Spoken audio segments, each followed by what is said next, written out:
اینا رو میبینی؟ اینا فقط واسه یه ساله.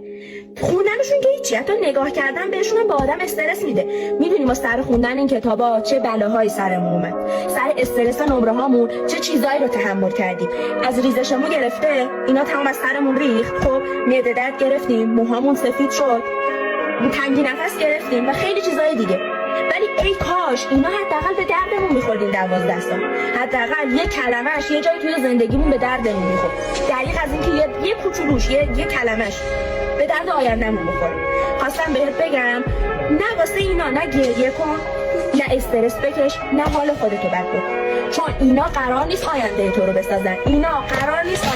رو بسازن. ببین از من میشنوی واسه خودت یه کسب و کار را بنداز. خب چون اگه بخوای به اینا اکتفا کنی زندگیت نابود میشه، زندگی تو تباه میکنی با اکتفا کردن به اینا.